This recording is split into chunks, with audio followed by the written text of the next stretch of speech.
Part 1. You will hear a man called Jack giving advice to a friend about surfing holidays. First, you have some time to look at questions 1 to 6.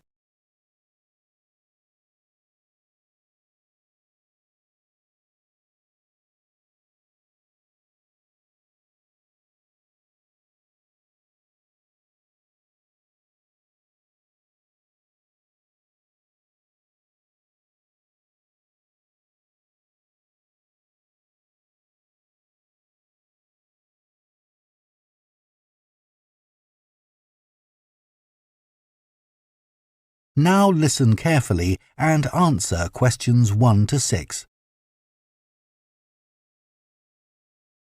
Jack, I'm thinking of taking the kids to the seaside on a surfing holiday this summer, and I wanted to ask your advice, as I know you're such an expert. Well, I don't know about that. But yes, I've done a bit of surfing over the years. I'd thoroughly recommend it. I think it's the kind of holiday all the family can enjoy together. The thing about surfing is that it's great for all ages and all abilities. My youngest started when he was only 3. Wow! But it's quite physically demanding, isn't it? I've heard you need to be pretty fit. Yes, you'll certainly learn more quickly and won't tire as easily. Well, that should be okay for us.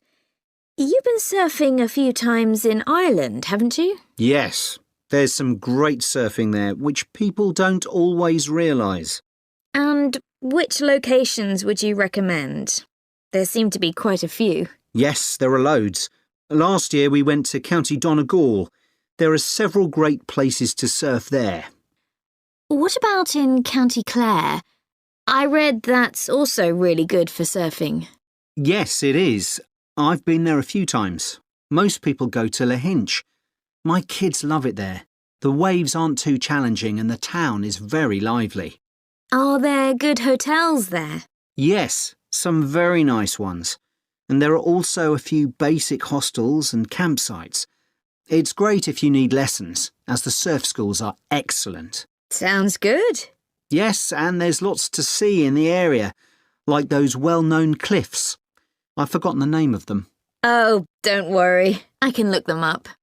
I've also been surfing in County Mayo, which is less well known for surfing, but we had a really good time.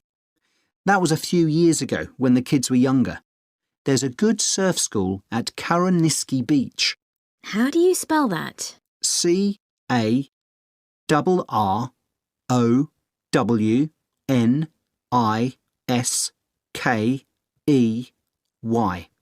OK. I put the kids into the surf camp they run during the summer for 10 to 16-year-olds. Oh, right. How long was that for? 3 hours every day for a week. It was perfect. They were so tired out after that. I can imagine.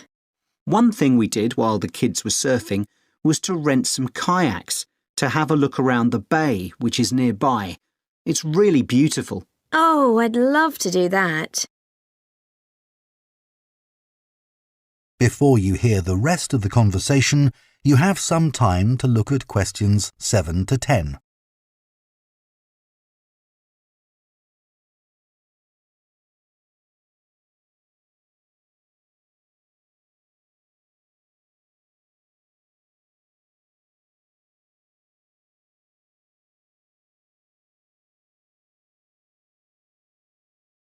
Now listen and answer questions 7 to 10.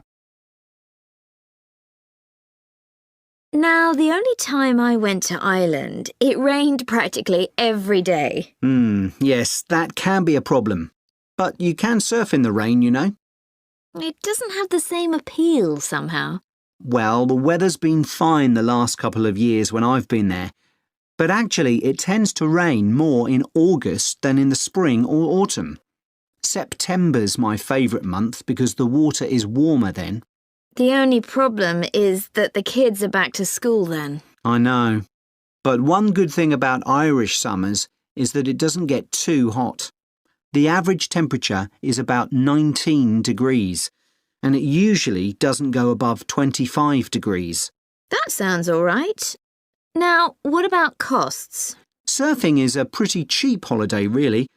The only cost is the hire of equipment. You can expect to pay a daily rate of about €30 for the hire of a wetsuit and board. But you can save about €40 if you hire by the week. That's not too bad. No.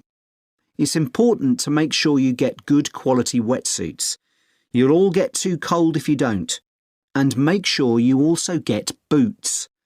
They keep your feet warm, and it's easier to surf with them on too. OK, well, thanks very much for that. That is the end of Part 1. You now have half a minute to check your answers to Part 1.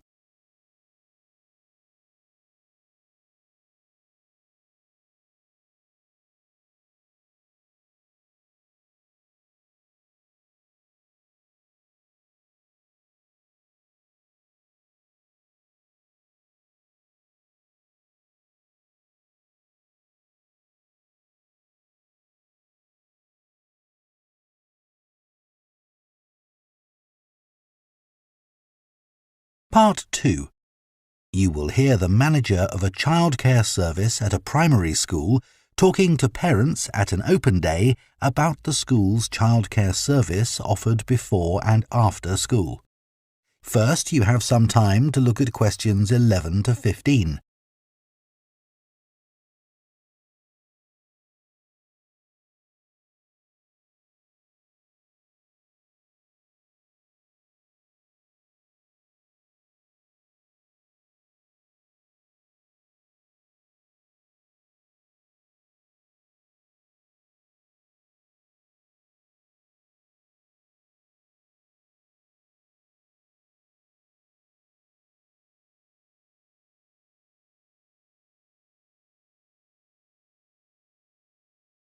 Now listen carefully and answer questions 11 to 15. Good afternoon. My name's Mrs. Carter and I run the before and after school extended hours childcare service. I hope you've had a chance to have a good look around the school and talk to staff and pupils. I know that many of you are interested in using our childcare service when your child joins the school, and perhaps you already know something about it. But for those that don't, I'll go through the main details now. We offer childcare for children from the ages of 4 to 11, both before and after school. I know that many parents who work find this service invaluable. You can leave your child with us, safe in the knowledge that they will be extremely well cared for. We're insured to provide care for up to 70 children, although we rarely have this many attending at any one session. I think we generally expect around 50 to 60 children for the afternoon sessions, and about half that number for the breakfast sessions. Although we currently do have 70 children registered with us, not all of these attend every day. It's 10 years since we began offering an extended hours service, and we've come a long way during that time. When we first opened, we only had about 20 children attending regularly. We try to keep our costs as low as we can, and we think we provide very good value for money. For the afternoon sessions, which run from 3:30 until 6 p.m, it's £7.20. But if you prefer, you can pay for 1 hour only, which costs £3.50, or 2 hours, which costs £5.70. The cost of the childcare includes food and snacks.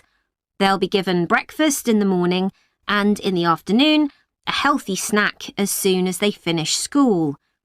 At 5 p.m, children are given something more substantial, such as pasta or a casserole. Please inform us of any allergies that your child might have, and we'll make sure they're offered a suitable alternative. As you may know, the childcare service runs through the school holidays from 8 a.m. to 6 p.m. We offer a really varied and exciting programme to keep the children entertained. We don't want them to feel as if they are still at school. It will also feel different because they'll get the chance to make new friends with children from other schools. Spaces are available for them because a lot of our term time children don't always attend during the holiday. In the past, parents have asked if children over the age of 11 are allowed to come with their younger brothers and sisters, but I'm afraid we're unable to do this because of the type of insurance we have. Before you hear the rest of the talk, you have some time to look at questions 16 to 20.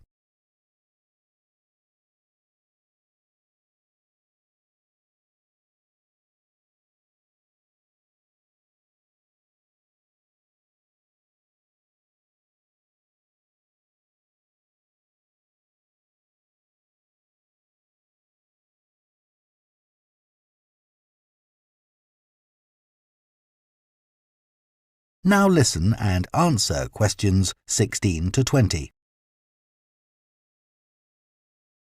So now let me tell you about some of the activities that your child can do during the after-school sessions. As well as being able to use the playground equipment, computers, and the library, there is usually at least one special activity that children can do each day. For example, Spanish. We have a specialist teacher coming in every Thursday to give a basic introduction to the language through games and songs. She does 2 sessions, one for the over 8s and one for the younger children. This is the only activity which we have to make an extra charge for, but it's well worth it. Once a week, the children have the opportunity to do some music. We're very lucky that one of our staff is a member of a folk band. On Mondays, she teaches singing and percussion to groups of children. We do rely on parental support for this, so if any of you sing or play an instrument and would be prepared to help out at these sessions, we'd be delighted. Painting continues to be one of the most popular activities. To begin with, we weren't keen on offering this because of the extra mess involved, but children kept asking if they could do some art, and so we finally gave in. Art is great for helping the children to relax after working hard at school all day. Yoga is something that we've been meaning to introduce for some time, but haven't been able to find anyone available to teach it, until now that is. So we'll see how this goes. Hopefully, children will benefit in all sorts of ways from this. Cooking is another popular activity. They make a different sort of cake or pizza or bread each week. Although the younger children love doing it, we found that the mess was just too much. So we've decided to restrict this to the over 8s, as they are better able to clean up after themselves. That is the end of part 2. You now have half a minute to check your answers to part 2.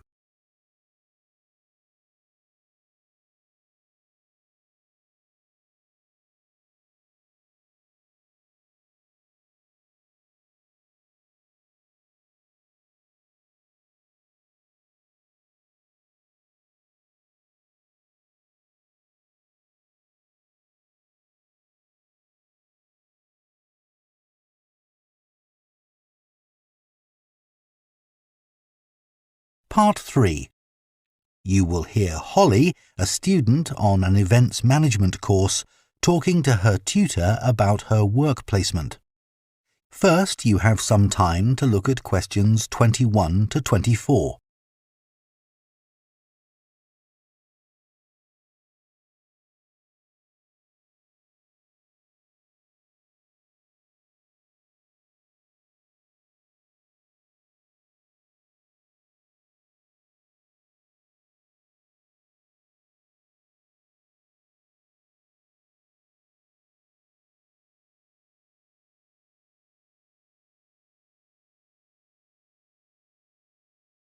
Now listen carefully and answer questions 21 to 24. Hello, Dr. Green. I'm here to talk to you about my work placement. Oh, yes, it's Holly, isn't it? Yes. So, which work placement have you chosen? I decided to go for the Orion Stadium placement. The event I'll be managing is one where I'm helping to set up a sports competition for primary school children. Yep, that's always a popular placement, even though it can be tougher than you think, working with children. I know, but it's the fresh air that attracts me. Organising something indoors doesn't have the same appeal, even though it might be fun. OK, so obviously safety is going to be one of your key concerns for this event? Yes, I've already thought about that. I'll need to make sure none of the equipment's damaged. Ah, well, you'll be working with schools, so the equipment will be their responsibility. However, the grounds and what goes on there will be yours. Oh, I see. That'll include keeping everyone within the boundary once they're in their kit and on the field? Exactly. You'll need to inspect areas like changing rooms as well, for anything someone can trip over, but your main priority will be not to lose anyone. Right. I'll need staff to help with that. And don't forget about the spectators. I was thinking that many of them will be parents who could help run the event. I wouldn't rely on that. They'll be more interested in filming their children than volunteering. I'll need to make sure they don't interfere with events doing that. And that's not always easy, especially when a proud parent's trying to get a snap of their child and you want them to move elsewhere. OK. What about the scheduling? With sporting events, there are all sorts of things that can alter the timetable, like rain, for instance, though so far we've always been lucky with that. Yeah, and I was thinking about what to do if someone got hurt as well. I know that last year that caused a terrible delay. You have to be prepared for such things. Oh, what if a match ends in a draw? Do you let the teams keep going until someone wins? That'll be up to you. And again, you need to plan for it. Right. Before you hear the rest of the discussion, you have some time to look at questions 25 to 30.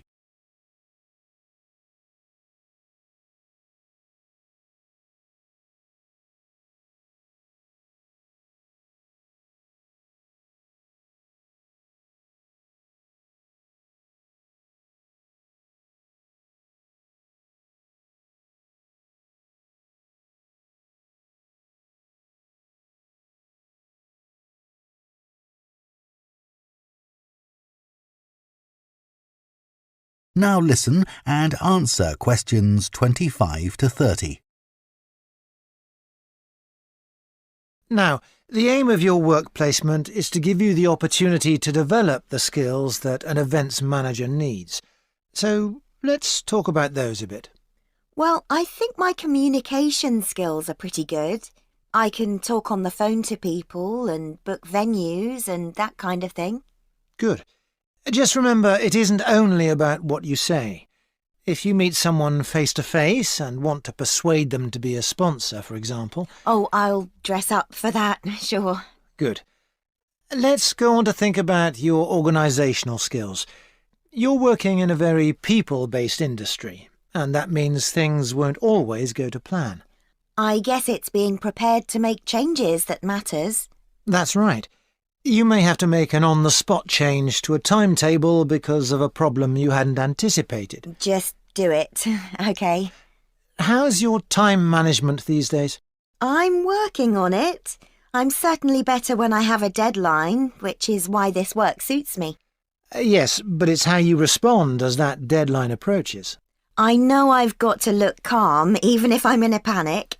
Just think to yourself, no one must know I'm under pressure. Yeah, even though I'm multitasking like crazy. Another skill that events managers need is creativity. Often your client has what we call the big picture idea, but it's up to the events manager to think of all the fine points that go to making it work. Right. So I need to listen carefully to that idea and then fill in all the gaps. That's right. And you'll have a team working under you. So another key skill is leadership. Your team may have lots of ideas too, but you've got to make the ultimate choices. Do we have refreshments inside or out, for example? Isn't it better to be democratic? It's a nice idea, but you have the ultimate responsibility. So believe in what you think best. Be prepared to say, yes, that's a good idea, but it won't work here. I see what you mean. What about the networking side of things? I know it's an area that a lot of students worry about because we don't have much experience to offer others. But even without it, you can still be an interesting person with useful ideas, and the more people you impress, the better. I guess that will help me when I apply for a real job. Exactly. Think ahead, remember what your ambitions are, and keep them in mind. Definitely. That is the end of Part 3. You now have half a minute to check your answers to Part 3.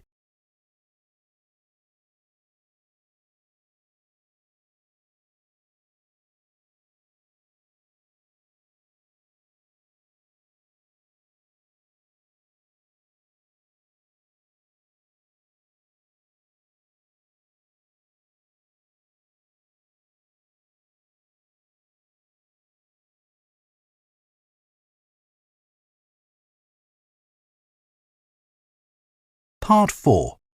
You will hear a zoology student giving a presentation on bird migration. First, you have some time to look at questions 31 to 40.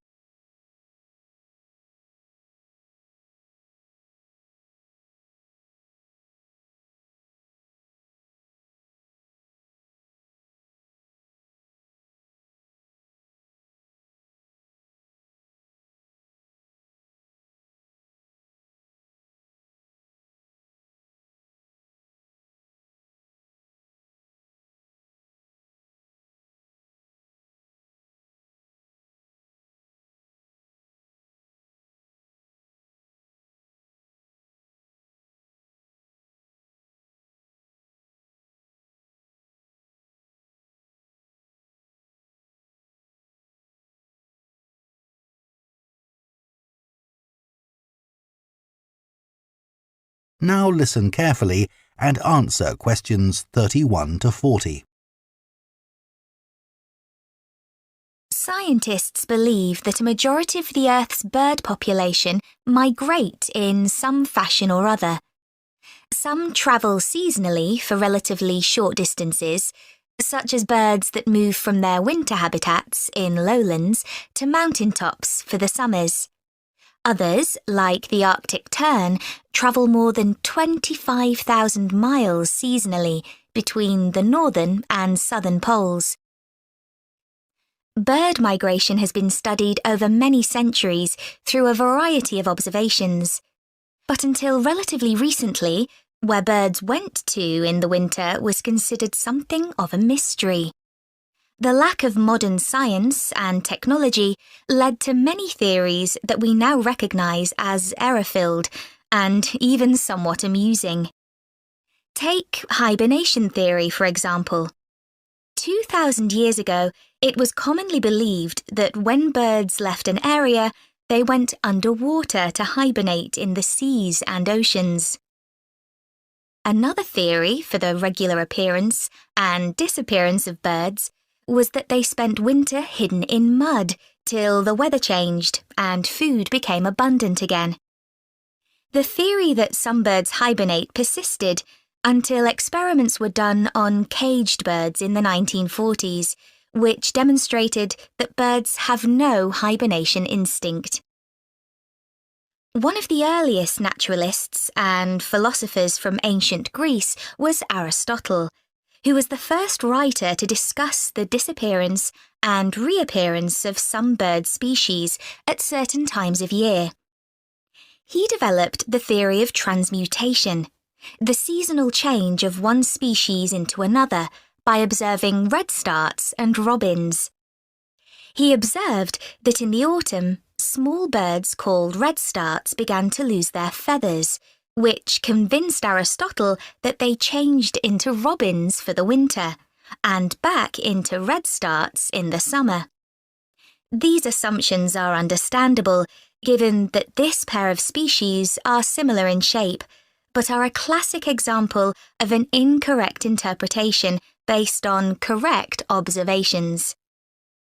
The most bizarre theory was put forward by an English amateur scientist, Charles Morton, in the 17th century. He wrote a surprisingly well-regarded paper, claiming that birds migrate to the moon and back every year. He came to this conclusion as the only logical explanation for the total disappearance of some species.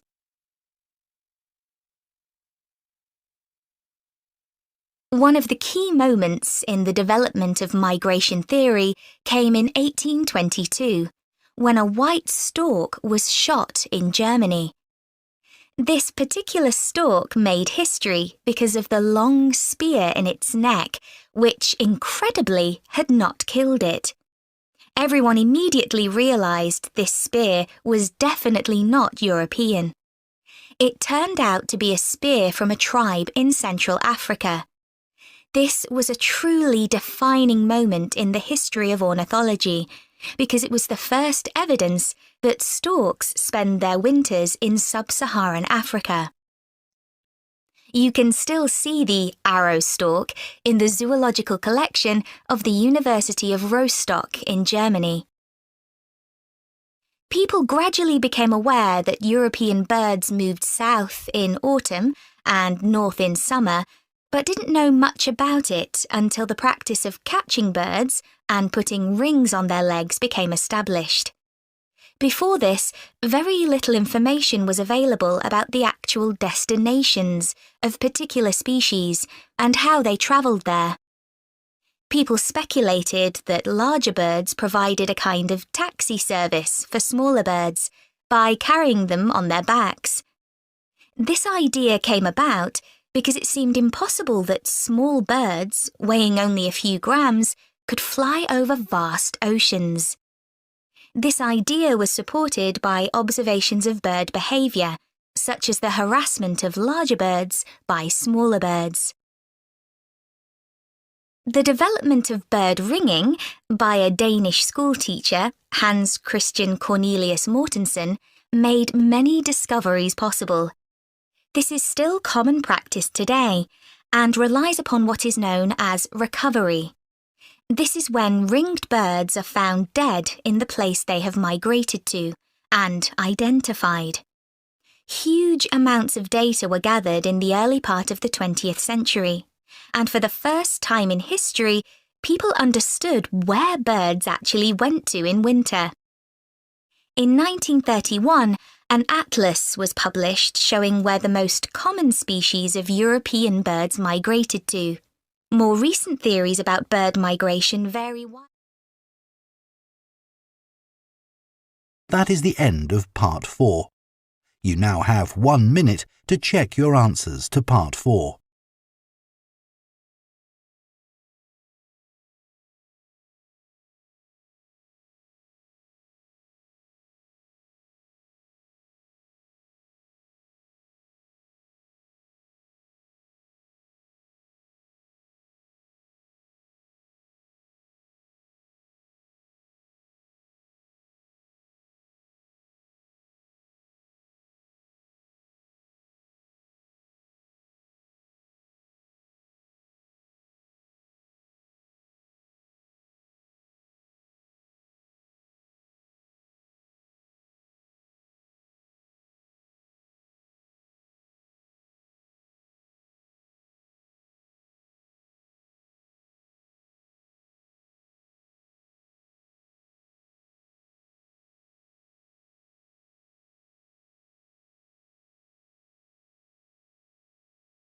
That is the end of the listening test.